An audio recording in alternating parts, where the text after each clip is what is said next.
Hello students, welcome to my chemistry class. In the previous video I was explaining about the law of chemical combination.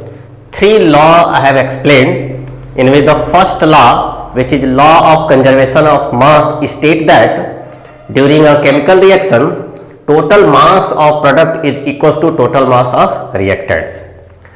The second law, which is the law of chemical composition, state that a compound, no matter from which source is obtained, always contains same element in a same definite proportion.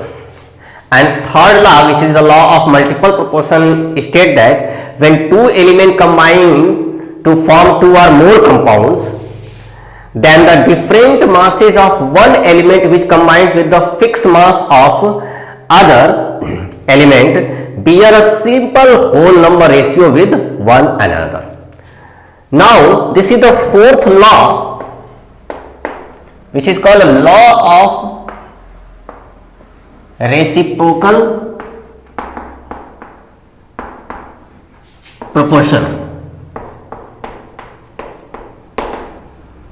Firstly, let's see that what is the statement of this law, and just watch video very sincerely, because this law of reciprocal proportion is not clear for the many students.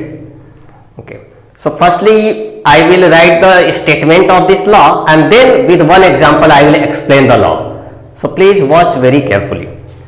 So the statement of this reciprocal proportion is, when two elements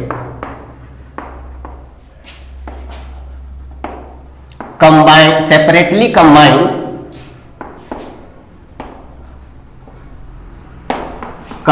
with fixed mass of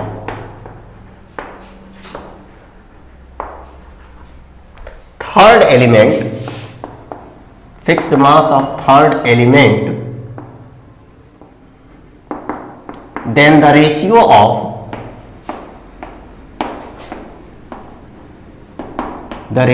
of their masses in which they do so is either same or some whole number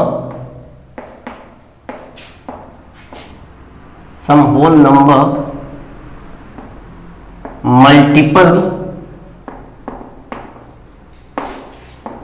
of the ratio when they combine with each other.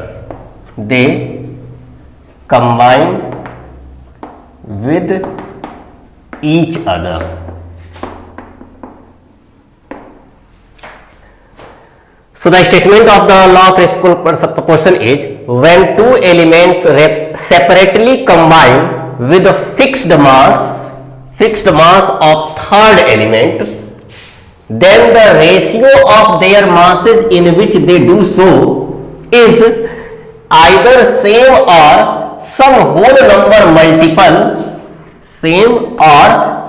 number multiple of the ratio when they combine with each other.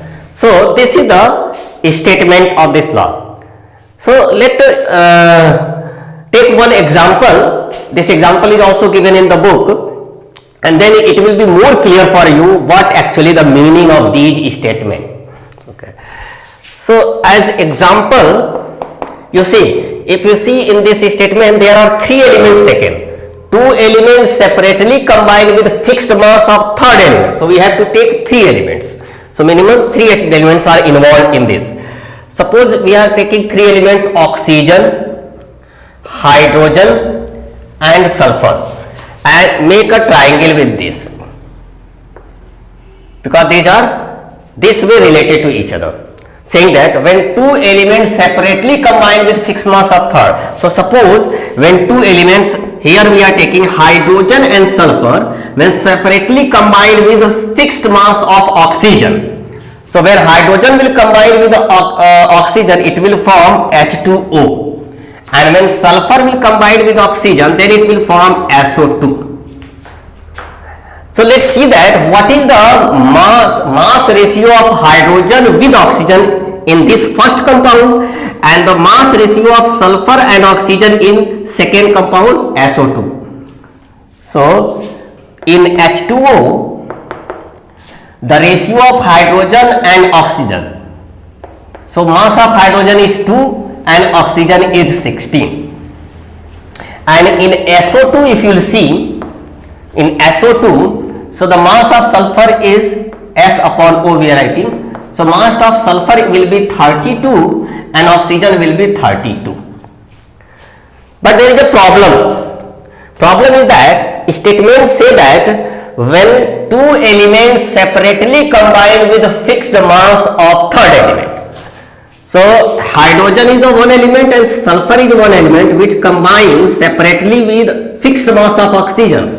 You can see here in H2O the mass of oxygen is 16 and in SO2 the mass of oxygen is 32. This is not fixed. So what we have to do, we have to change this 16 into 32, then the mass of oxygen will be 32. So either we can reduce this, either we can increase this. So 2 upon 16 we can write as 4 upon 32. Okay, so ratio will not change here. 2 upon 16 will be equals to 4 upon 32. So it's okay. So now you can see that in H2O the mass of hydrogen is 4, which reacts with the mass of oxygen 32, and in SO2 the mass of sulfur is 32 and mass of oxygen is 32. So we can see that the hydrogen, the mass of hydrogen 4 and the mass of sulfur 32 reacts with fixed mass of oxygen, and the mass of oxygen is also 32 here. Okay, so then find the ratio. Then then the ratio of their masses, means the ratio of their masses, hydrogen and sulfur, which reacts with the fixed mass of oxygen, so in which they do so. So now write the ratio of hydrogen and sulfur. Hydrogen upon sulfur, the mass of hydrogen will be 4 here, this 4 upon the mass of sulfur we will take from here 32. So this ratio will be equals to 1:8. If you solve this, 4 1 ja 4, 4 8 ja 32. So it will come 1:8. Suppose this is the equation 1. So the statement, this all explanation just cover up to this here. Once again, when two elements are separately combined with fixed mass of third element, when hydrogen and sulfur separately combined with fixed mass of oxygen, fixed mass of oxygen we have taken 32, then the mass of hydrogen we found 4 and the mass of sulfur we find 32, the ratio of this we got 1:8. Then it says that this ratio 1:8, either it will be same or some whole number multiple where both react with each other. When hydrogen and sulfur react, then it forms H2S. The last statement, it will be multiple of the ratio when they combine with each other. Means when this hydrogen and sulfur combine with each other, it will form H2S. Then we see that what will be the ratio of H2S. So the ratio of H2S will be here, either it will be 1:8 or it will be whole number multiple of 1:8. So let's see. So in H2S, the ratio of hydrogen to sulfur will be equals to 2:32. Atomic mass of hydrogen is 2, atomic mass of sulfur is 32. So when you see, it will come 1:16. Suppose this is the equation second. So from equation 1 and equation 2, you see This is 1 is to 8 and this is 1 is to 16. So they are the whole number multiple of each other.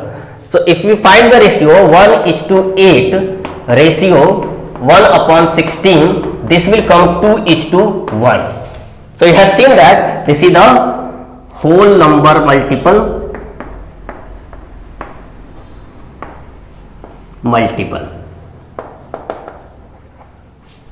So that is the meaning of statement. So in this law of reciprocal proportion, you have to take three elements.